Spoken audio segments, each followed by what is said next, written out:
2018년 9월 원피스 내 인물들에 대한 설정을 확립하기 위해 출간된 컨셉 캐릭터 도감 비브르 카드. 이 중 새로 공개된 미호크에 대한 정보로는 수십 년 전 대해적 시대가 열리기 이전부터 이미 검과 관련해 어마어마한 유명세를 떨치고 있었다는 사실이 밝혀졌는데요. 그럼에도 불구하고 한결같이 처음과 같은 마음으로 수련에 매진, 결과적으로 20년이 지난 지금까지도 마땅히 그에게 대적할 도전자는 존재하지 않아 미호크는 자연스레 세계 최고의 검객이라는 명성을 손에 쥐게 되었습니다. 검술만으로는 가히 과거의 샹크스와 호각을 다툴 정도였다고 하는 미호크. 칼을 쓰던 팔을 잃고 돌아온 샹크스에게 흥미를 잃은 미호크는 그 이상으로 자신을 고전시킬 만한 강한 자들과의 대결을 갈구하는 모습을 종종 보여주었는데요. 그렇게 장난감 칼로 조로를 한껏 농락한 후 등의 상처는 검사의 수치다라는 말을 내뱉은 조로에게 오랜만에 만난 강한 자라는 아낌없는 칭찬과 함께 빈말이 아닌 진정으로 자신의 시선에서 본 훌륭한 자질을 가진 검사로서 인정하게 됩니다. 의문이 듭니다. 이미 샹크스와의 전투를 통해 그 이상의 강한 상대를 갈구할 수밖에 없는 미호크. 단순히 죽음마저 두려워하지 않는 조로의 오기에 가까운 의지로 하여금 그의 창창한 미래를 점친 것일 수도 있겠습니다만, 그렇다고 하여 그가 포괄적으로 샹크스보다 강한 사람이 되긴 만무할 터, 어찌하여 미호크는 뛰어넘어 보라는 표현을 쓰면서까지 햇병아리 조로에게 큰 격려를 해주었던 걸까요? 간혹 떡밥은 전혀 예기치 못한 곳에서 발견되곤 합니다. 복선을 포함한 소름 끼치는 스토리텔링의 장인 오다 에이치로. SBS 인터뷰 중 그는 종종 자신이 실제로 갈구하는 상황을 원피스 내 인물의 상황 및 능력에 비유하여 설명하곤 하는데요. 이 중 가능하다면 꼭 천리안이라는 별명을 가지고 싶다는 작가. 이를 언급한 시점은 미호크에 관한 이야기가 이루어진 지 한참 후의 이야기입니다만, 저 우리는 확신합니다. 이는 분명 남다른 통찰력을 가진 미호크를 염두에 비유하게 된 소재일 것이라고. 천리 밖의 사물, 나아가 사람의 마음마저 꿰뚫어 볼 수 있는 신비스러운 시력을 비유한 의미이니 천리안은 마치 새의 입장에서 하늘을 내려다보듯 모든 일이 원하다는 전지적 기능을 야기하고 있다 하는데요.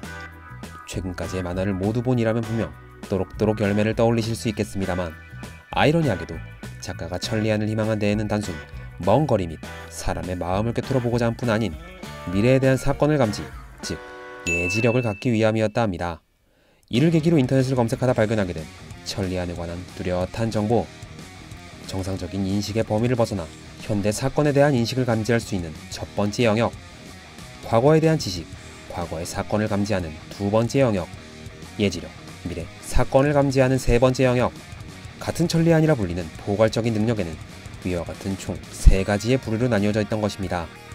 또한 이 천리안이라는 말을 유행시킨 건 1986년 미국의 유명 애니메이션 실버호크의 마스코트 탈리 호크.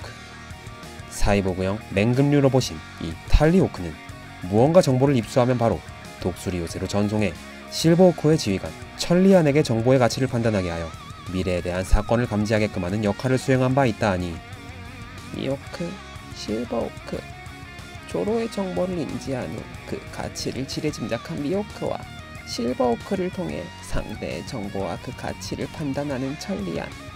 이거 어딘가 오리오리한 냄새가 나는데. 홀케이크 아일랜드에서 처음 연출된 견문색 각성 영역의 소유자 삼장성 떡떡의 카타쿠리. 견문색을 너무도 단련한 탓에 몇 초 뒤에 가벼운 미래마저 보일 정도라고 소개된 그는 패기에도 충분히 그 급이 나뉘어질 수 있다는 가정을 확립시켜 주었는데요. 만일 이러한 견문색 각성 영역을 초월한 초월 각성 영역이 존재한다면, 생각해보면 미호크는 간소한 등장마다 항시 관찰 및 통찰에 관련된 모습들을 덜어 비춰주어 왔습니다.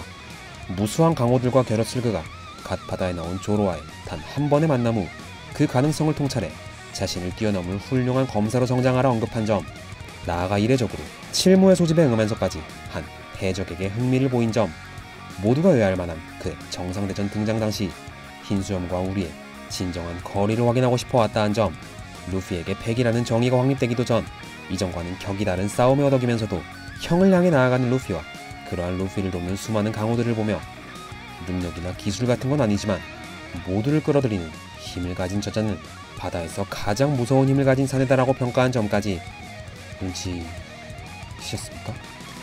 그렇습니다. 작화의 모든 인물이 당장에 발생하고 있는 상황에 대한 반응을 보일 때 미호크만은 당시 침착한 태도를 일관해 그 이상을 통찰하는 모습을 보여왔습니다.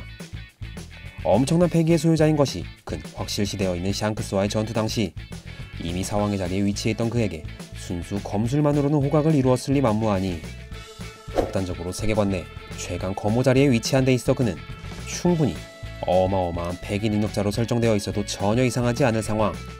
고로 카타쿠리의 버금, 어쩌면 이를 초월한 머나먼 통찰 영역까지 갖춘 세계관 내 강력한 초월 각성 영역에 위치한 견문세계 최강자일지도 모른다는 거. 이것이 저 오리의 추측입니다. 풍문으로 들리는 그의 혁명군 소속설에 다시금 논란의 중심에 서 있는 미호크. 세계 최강이라는 타이틀을 꿈꾸는 수많은 강호들이 있기에 필시 전투신을 연출하게 될 그의 강함은 과연 어느 정도일까요? 이후 연출될 그만의 슈퍼 한 통찰력에 저 오리는 미리서 팝콘을 준비한 바입니다. 오리의 뇌피셜 1기 견문색 초월 각성의 소유자 쥬라큘 미호크. 그는 날카로운 통찰로 하여금 햇병아리 시절의 조로로부터 그 가능성을 보아 간접적으로는 현 예비 최강 검호를 육성시킨 세계관 내 최고의 친데레 스승입니다.